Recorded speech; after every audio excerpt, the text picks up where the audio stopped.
अस्सलामुअलैकुम दोस्तों। तो दोस्तों, आज हम आपको बताने वाले हैं सूर की चर्बी की तारीख के बारे में। यूरोप समेत तकरीबन तमाम अमरीकी ममालिक में गोश्त के लिए बुनियादी इंतखाब सूर है। इस जानवर को पालने के लिए इन ममालिक में बहुत से फार्म हैं। सिर्फ फ्रांस में ही पिग फार्म्स का हिस्सा 42,000 से ज़्यादा है। किसी भी जानवर के मुकाबले में सूर में ज़्यादा मकदार में फ़ैट होती है, लेकिन यूरोपी और अमरीकी इस मोहलक चर्बी से बचने की कोशिश करते हैं।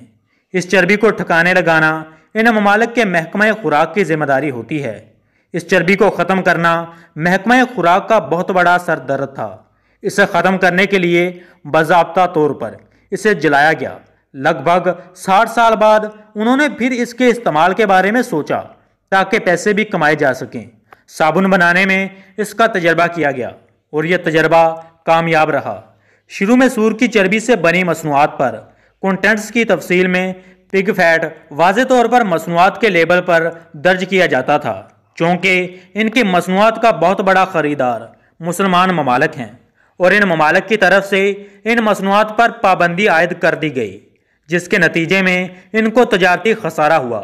वक्त गुजरने के साथ साथ अगर आप 1857 में चले जाएं तो मालूम होगा कि इस वक्त राइफल की यूरोप में बनी गोलियों को बरसगीर में समुंदर के रास्ते पहुंचाया गया।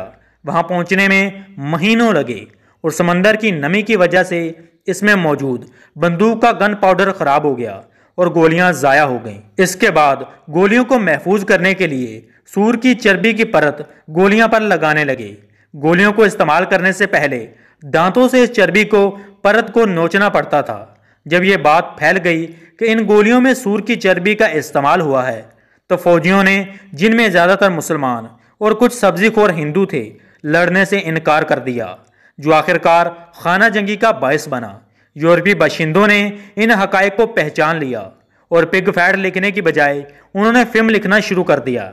1970 ईस्वी के बाद से यूरोप में रहने वाले तमाम लोग इस हकीकत को जानते हैं कि जब इन कंपनियों से मुसलमान ममालिक के हुकाम ने पूछा कि ये क्या है, इन अशिया की तैयारी में जानवरों की चर्बी इस्तेमाल की गई है और अगर है तो कौन सी है, तो इनको बताया गया कि इनमें गाय और भेड़ की चर्बी है।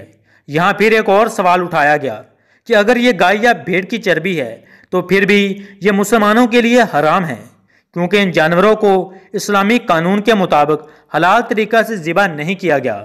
इस तरह इन पर दोबारा पाबंदी आयद कर दी गई। अब इन कसीरुल कौमी कंपनियों को एक बार फिर नुकसान का सामना करना पड़ा, क्योंकि इनकी आमदनी का बड़ा हिस्सा मुस्लिम ममालिक को अपना सामान बेचने से हासिल होता था। आखिरकार उन्होंने कोडेड ज़बान इस्तेमाल करने का फैसला किया ताकि सिर्फ उनके अपने महकमा फूड की एडमिनिस्ट्रेशन को ही पता चल सके कि वो क्या इस्तेमाल कर रहे हैं और आम आदमी अंधेरे में ही रहे। इसी तरह उन्होंने ई कोडेड का आगाज़ किया, जो आजकल ई इंग्रेडिएंट्स की शक्ल में कसीरुल कौमी कंपनियों की मसनूआत पर लेबल के ऊपर लिखी जाती हैं। इन मसनूआत में दांतों की पेस्ट, बबल गम, चॉकलेट, हर किस्म की मल्टीविटामिन्स और बहुत सी दवाइयाँ शामिल हैं, क्योंकि ये सारा सामान तमाम मुसलमान ममालिक में अंधाधुंध इस्तेमाल किया जा रहा है। सूर के अज्जा के इस्तेमाल से हमारे माशरे में बेशर्मी, बेरहमी और जिनसी इस्तेहसाल के रुझान में बेपनाह इजाफा देखने को मिल रहा है। लिहाजा तमाम मुसलमानों और सूर के गोश्त से इज्तनाब करने वालों से दरख्वास्त है कि वो रोज़ाना इस्तेमाल होने वाले आइटम्स की खरीदारी करते वक्त इनके कंटेंट की फहरिस्त को लाजमी चेक कर लिया करें।